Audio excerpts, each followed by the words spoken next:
ये साढ़े सारे सारे आस्ते चिंता का विषय है ते अस सारे दे सारे दिन ब दिन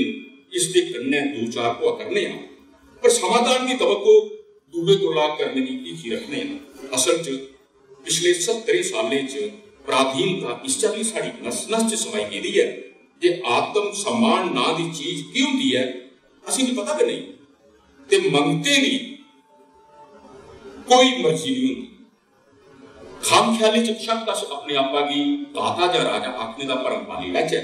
पर असल च असल सियासी बद इखलाकियें ते बेईमानी दे शक ते षडयंत्रें च फसिया पूरी चाली पराधीन ते मंगतू हो चुके हैं। पर फिर भी शर्मसार होने के पार बेबसी का रोना होंगी। फर्क सिर्फ इन्ना है कि अस तुस थोड़ा एकड़ा रोना आपू च रोने हो ते विजोगी परमात्मा कन्नै रोंदा है। कितना दर्द है इस रोने च ये समझना हो। इत्थे दे विजोगी दे गैर एक होर सनट भी थोड़े कन्नै साझा करना चाहां जिस विच विजोगी पूरी चाली यथार्थ दे धरातल खड़ोते दा एक खास अशुद्धि ते क्रांतिकारी गल करदे हुए मुश्किलें दे समाधान तलाशने दे रस्ते की गल करता है। सानू इस चाली है अकारक नीरन संकट मोचन ओ हनुमान जी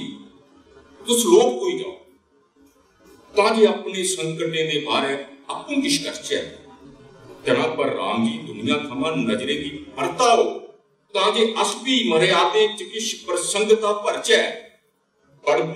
पुरखे कृष्ण जी लोकें दे दमाके चा निकलो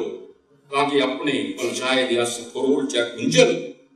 अपने आप समझ च अस जीने मरने दे परते ते अपने हथे ने पलचोए दे अस खोल च गुंजल तुंदे घोंदे होई बिंद आरी मुश्किल पौंदे गए मनुख सोचता है तुस उनके संकट कटावे हो। कभी यकीन है कि संकट मोचन होने के बदले मनुखी संकटें दे दुछड़े झूठे मनावे हो। असें की चाहिदी नहीं असें की चाहिदा नहीं सहारा उन पुश्तैनी कथे दा असें उन दसना है योगदान अपने हथे। एक गल कुसा दी आस्था की के बनानी दी नहीं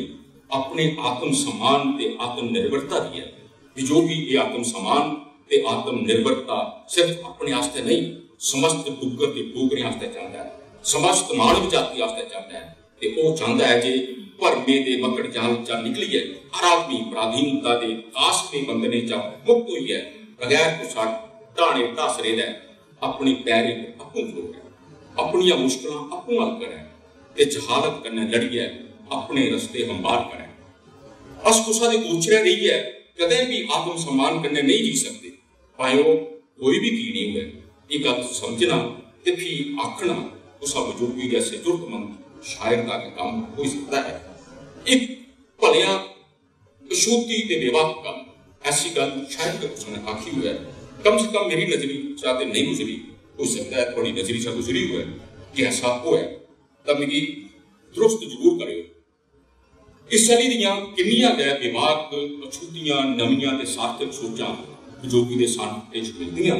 ते उनके फलक भी और मुकला दे असीम करदियां पर कुदे वो मोह बस हुई है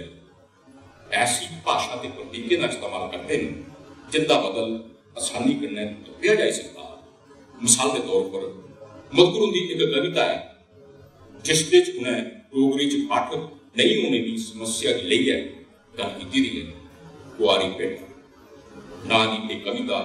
मधुकुर दे मैं मेलेरा जानू दे कविता संग्रह च छपी है ते तुंदी नजर चा जरूर गुजरी होनी है वो कविता चाली है कुआरी पेट एक कीता नर्थ के साबा एक आया गया मेरी सिरजना अपनी इस पोथी बिटिया की भाव सवाल है वो मैं आसे तांके रीचे वाली कुसी ते थी तेई है कत्ता जीवन उपमे ते गहने बंदे ने अंग सजाई है ममता दी मेहंदी ने हथ शंगारी छंदे दे सालू भलेटी कल्पनाएं दी डोली चाड़ी सौंपी दिता भेंट स्वरूपी कह एक बेकदरे पाठक की जिसने अज तक इन्नी भी देखभाल नहीं की जे झूठे कदे कदाली मेरी जिंद गुआड़ी झांकी मारे कि मैं कि इन्ना में हुआ जियां लखिया बाबल चाई चाई लाडली आई बड़े बुलारे भाजें ताने गहने बंदे शहर सजाइए अपने हथें लड़